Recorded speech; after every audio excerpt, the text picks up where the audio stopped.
Berikut adalah soal-soal yang akan kita bahas. Nomor 1, bagian A, kita akan menghitung bagian penjumlahan antara matriks A dan matriks B. Matriks A terdiri dari 1, 6, 2, 4, 1, 5, min 1, 8, dan 1.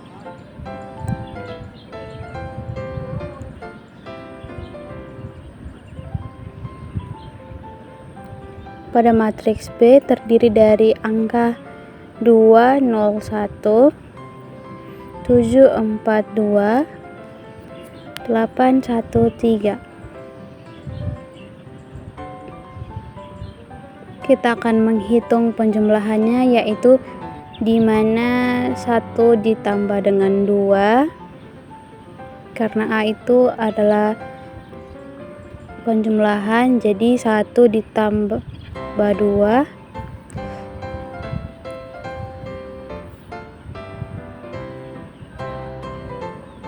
Yang berikut 4 tambah 0, min 1 tambah 1, selanjutnya 6 ditambah 7, 1 ditambah 4, 8 ditambah 2, 2 ditambah 8, 5 ditambah 1, dan 1 ditambah dengan 3.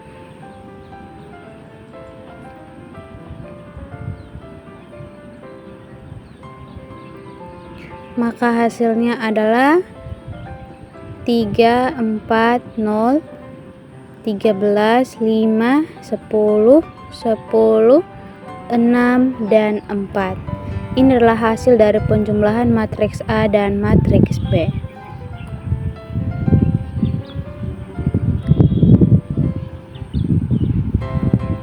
Pada bagian B diminta penjumlahan antara matriks A dan matriks B. Kita langsung saja, di mana 1 dikali 2, 4 kali 7, min 1 kali 8, 1 kali 0, 4 kali 4, tambah min 1 kali 1, 1 kali 1, tambah 4 kali 2, tambah min 1 kali 3, 6 tambah kali 2, tambah 1 kali 7, 8 kali 8, 6 kali 0, tambah 1 kali 4, 8 tambah 1 kali 6, tambah 6 kali 1, tambah 1 kali 2, 8 kali 3, 2 kali 2, 5 kali 7, 1 kali 8, 2 kali 0, 5 kali 4, dan 2 kali 1, 5 kali 2, dan yang terakhir adalah 1 dikali dengan 3.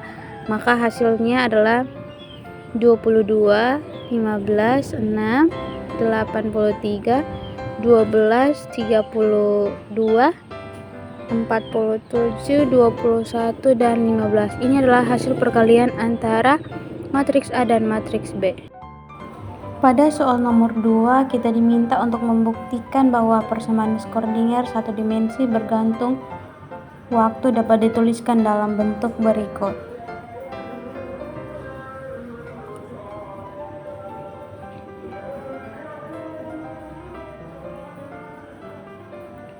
Ada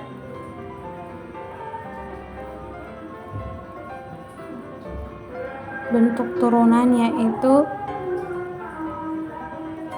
min h berkuadrat diper dengan 2m, lalu d kuadrat psi dibagi dengan dx kuadrat ditambah dengan v psi, maka sama dengan e psi. Selanjutnya, untuk membuktikan postulatnya, yaitu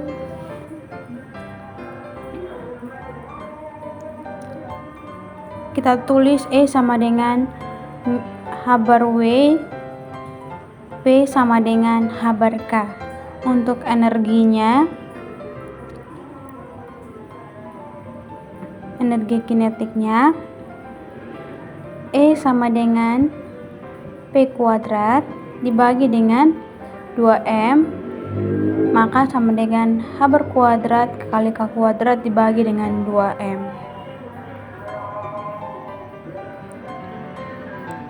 Lalu selanjutnya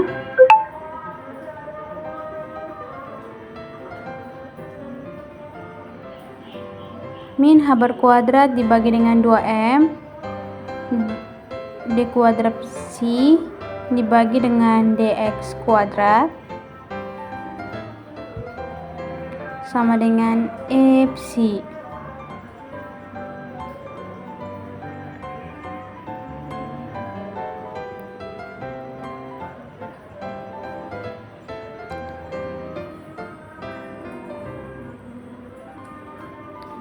Jika ada potensial V, maka persamaan akan menjadi seperti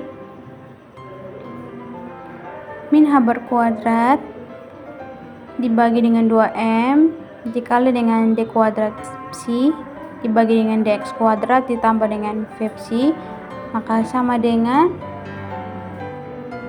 E psi. Yang berikut nomor 3 bagian A, kita diminta untuk tentukan syarat batas yang harus dipenuhi oleh fungsi gelombang psi x. Pada soal ini diberikan potensial V x untuk 0 lebih besar x dan tak hingga di luar daerah tersebut. Artinya partikel hanya bisa bergerak di dalam kotak. Di dalam kotak persamaan Schrödinger tak bergantung menjadi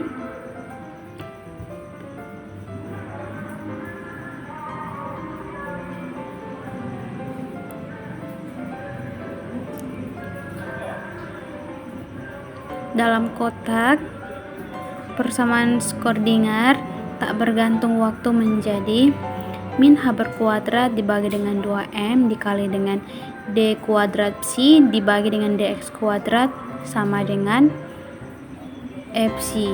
Untuk psi-nya itu nilainya itu 0,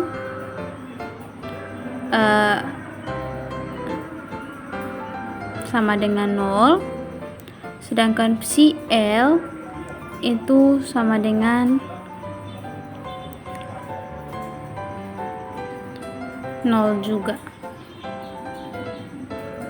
Kita lanjut pada bagian B, di mana kita diminta untuk mencari fungsi gelombang dan energi.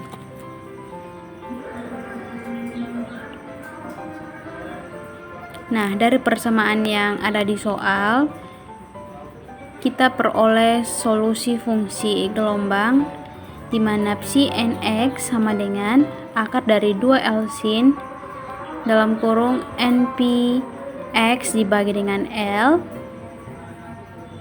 atau N sama dengan 1, 2, atau 3.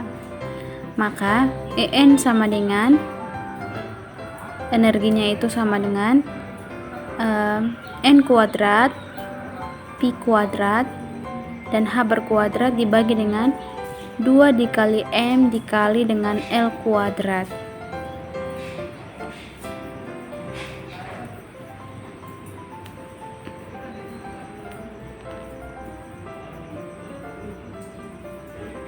Sedangkan pada bagian nomor 3C,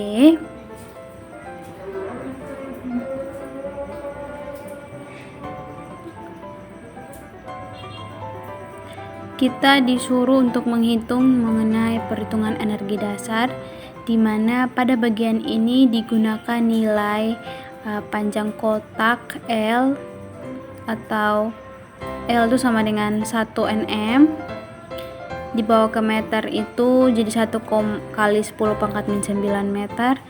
Sedangkan pada massa elektron atau E, nilainya itu 9,11 kali 10 pangkat 31 kg.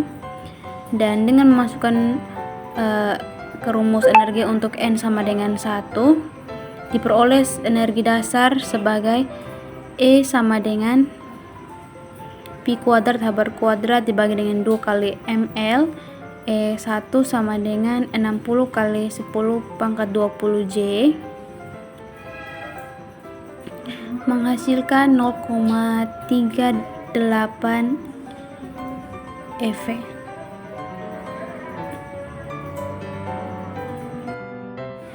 Pada nomor 5 kita diminta bagian A untuk membuktikan bahwa psi itu ternormalisasi.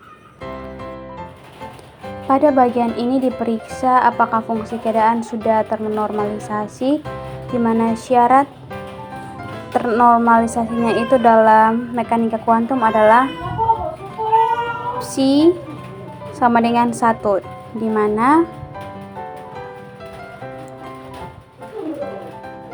hitungannya itu terdiri dari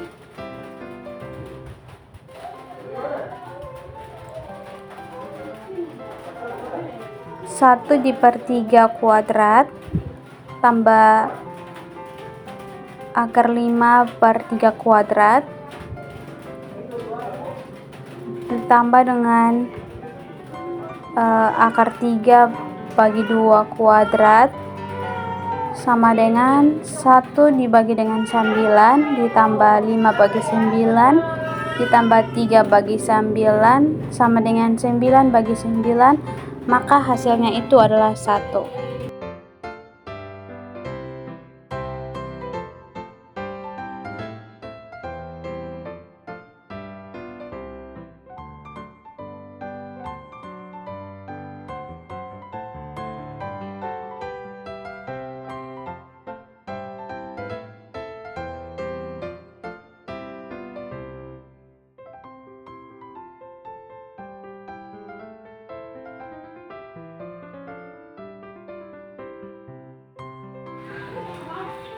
Pada bagian B, kita akan mencari probabilitas setiap keadaan, di mana probabilitas suatu keadaan ditentukan oleh Pn sama dengan Cn kuadrat. Nah, untuk keadaan 1 P1 itu kita tulis atau hitung 1/3 kuadrat, nilainya itu dengan 1/9. Untuk keadaan kedua, akar 5/3 kuadrat, nilainya 5/9.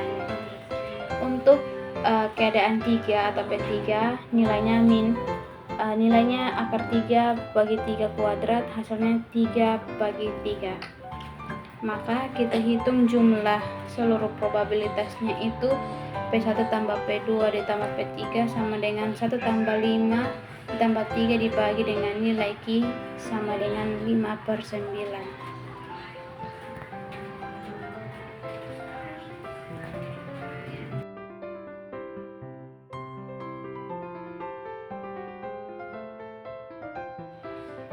Jadi probabilitas seluruhnya itu kita sudah jumlahkan P1, P2, dan P3 itu dimana 1 ditambah 5 dengan tambah 3 dibagi dengan 9, hasilnya itu sama dengan 1.